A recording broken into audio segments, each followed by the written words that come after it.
Shabbat Shalom, everybody. This is Rabbi Stephen, or Rav Shmuel, with you with this week's 10-Minute Torah. And some of you may see that I'm doing this a little early because I've been on vacation. I'm getting away. My wife and I are going to be in Florida with my father, who is going to be 91 years young. The man is as spry as a 60-year-old. 90 is the new 60 in our family, apparently. And I'm certainly looking forward and hoping to being that vital when I'm that age. So, it's kind of like we're reading Genesis and we're reading how Abraham is having a kid at 100 and he's living to be, 170 years old, and he has another wife. He has a bunch of kids in his hundreds. And, you know, we're reading this week this portion, Toldot, about Isaac and how old he was. And we Jews live a long time, I guess. That's the way it is, right? We all have some pretty good genes. So, that's, I'd like to think have those genes as well. And I'd like to think you all have those genes too. Let's all be around for a very long time. And, Baruch Hashem. So, this week's portion, Toldot, Generations, is one of my favorite portions of the Torah. I say this year after year. I know that as I go through the yearly cycles of the Torah, one of the things I want to do is give you different perspectives of each of the portions, because otherwise, what would be the point? I just recycle my little 10-minute Torah that I do, and that's it. But of course, you get bored because now what? And the important thing is that as we go through the Torah, not from the beginning of the year to the end, but as we do it year after year, as we look through the Torah, as we study Torah, and this is why we continue to study Torah. You don't just read it once and say, "Oh, okay, I read it. On to whatever's next." What's next is Torah, more Torah, because it's like my mentor, Cantor Joe, said to me, it's like the layers of an onion. And each year you take away another layer and you delve more into it and you get into the deeper layers. This is why, by the way, the Kabbalists say you don't get into Kabbalah until you're 40 years old, because after that, you've been studying Torah for years and years, and now you're ready for those deeper layers. There's nothing really mystical about the Torah. It is what it is, So again, I say this in prelude to talking about this week's Torah portion, which is Jacob ostensibly and allegedly stealing the birthright from Esau.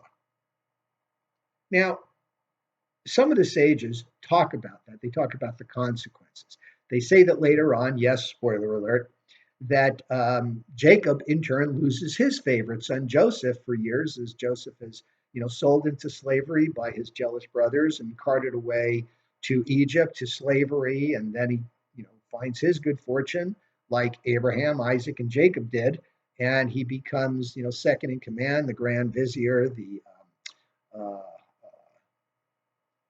the viceroy. That's the word I was looking for. Viceroy, assistant king in Egypt, and saves them all from famine. And of course, then they're reunited. But somehow I have a hard time seeing that, because here's what happened. Esau was born first. They were fraternal twins. Esau came out, and even if it was just for a few minutes, he is still the firstborn. And as the firstborn, he gets the birthright. But what is the birthright of Isaac? It's the spiritual birthright. And when we say spiritual birthright, Abraham had this revelation. He conceived of Hashem, of this one true God who maintained the universe. A lecture from Torah Anytime that I was listening to. So Abraham wanted a suitable heir, which he found in Isaac, his only son with Sarah. Yes, he had Ishmael, but Ishmael wasn't up to the task. He was born of an idol worshiper of Hagar, who was an Egyptian princess. She didn't conceive of this one true God. She was raised, in Egypt, where they worshiped nature, and they tried to, as Pharaoh standing over the river, be over nature and control nature. That's what their religion consisted of, trying to take control of these nature gods and controlling their environment. Whereas Abraham said, no, we work with the one true God. And Isaac was able to appreciate that, being the son of, Sarah and Abraham. And this is why Abraham sent his manservant back to his clan, to get the DNA, a wife with the same DNA who would join him in this partnership. So here's Rebecca, Isaac's wife. She has, two sons in her womb, and they are even then contending and struggling with each other. They're moving around a lot. She's in a lot of pain. She prays to God, and she has a vision, and God says, you have two. The two sons that you have will be the fathers of two nations.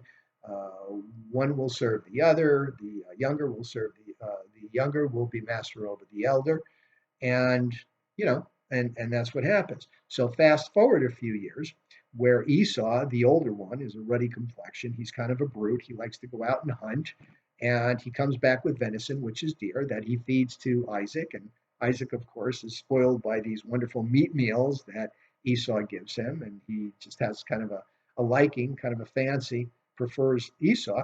Whereas Jacob is more of a shepherd, or he's a man of tents, which means he likes to study. And here he is one day making a pot of stew that some sages say, well, he was making the meal of consolation, for his father who just lost Abraham.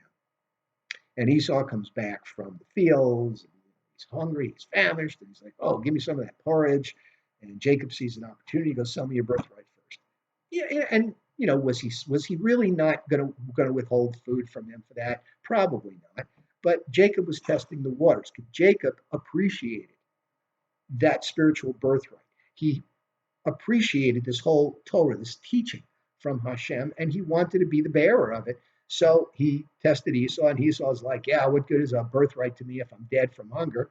Which he wasn't going to be. I mean, please, right? And he says, yeah, take my birthright. So later on, when Isaac is on in years, he doesn't know when he's going to die, but he wants to make sure he bestows his blessings to his sons, which was very important back then. So he calls in Esau, being the oldest, the older, and using proper grammar. Two people are older, three people oldest. That's the way it works, folks. That's proper grammar. Okay. And he says, I'm going to give you my blessing, but go out and get me some meat first. Let's have a nice little feast here. So Esau goes. Rebecca's listening in, and she knows that Esau's he's going to spurn his birthright. He's not going to appreciate it. So she sends in Jacob, dresses him in skins, and says, pretend he may want to make sure, because Isaac is hard of seeing right now. He's kind of blind, doesn't see very well, and he may, want to make sure you are who you say you are, especially with your higher pitched voice than Esau. So meanwhile, she fetches a calf from the flock, cooks it up the way Jacob liked it. I don't know what the difference much is. I haven't had much deer in my life. I don't know the difference between deer and sheep, but prepares it as a meal. Jacob brings it into Isaac. Isaac's like, that was pretty. That was quick. How'd you do it? He goes, well, Godspeed. The Lord saw me. And immediately Isaac's thinking, wait a minute. This is Esau. He doesn't use the word God very much, or Hashem. So, let me feel your arms just to make sure you are who you are, because Isaac kind of suspects this. And once he is fairly convinced, he gives him the blessing. Now, this is why this is my favorite portion, because I don't buy any of this. I think Isaac knew exactly who he was, but he had to go along with it because the primogeniture laws, the firstborn is entitled, was then, and he just needed a reason to bestow that blessing upon Jacob, who I think Isaac knew was in a better position to be the recipient to further this idea of Judaism, this monotheism that was introduced to the world, than Esau. I just don't buy it. And this whole idea about Rebecca fooling Isaac, I've said this time and time again, folks. I've been married for almost 40 years. My wife knows what I'm going to do even before I do. That's the relationship. So I personally believe they had to play this out. And remember, Isaac was not Abraham's firstborn either. Yes, with Sarah, but still, we get into the Torah later. And one of the commandments is that if a man has multiple wives, the firstborn is the firstborn. Period. End of story. Okay. And back then, men had multiple wives. Now, one of the reasons we don't talk about a lot is because a lot of men went out to war, they got killed, so there was more women than men. So men needed multiple wives in order to propagate the people, right? So they say that if the firstborn son is of the hated, quote unquote hated, that is the one that's not loved as much as maybe one of the younger wives, doesn't matter. Still gets the firstborn. This is, of course, before that. And in this case, whereas you could say that, well, Isaac was the firstborn of his beloved wife rather than his concubine, so he got the spiritual blessing. This is a little bit more fuzzy because they're both born, of the same woman. And interesting that they were too, that you had these two personalities. I'll leave you with this. Consider that Esau and Jacob are two halves of the same coin. Think about it. Okay, so Shabbat Shalom. I will see you soon. We will definitely have our Torah study. We'll hash this out in our Torah study Tuesday nights. Don't forget the Grabeners Judaic studies. Please attend services. And looking forward to our Hanukkah celebration. We're preparing a real good event. Okay, Shabbat Shalom.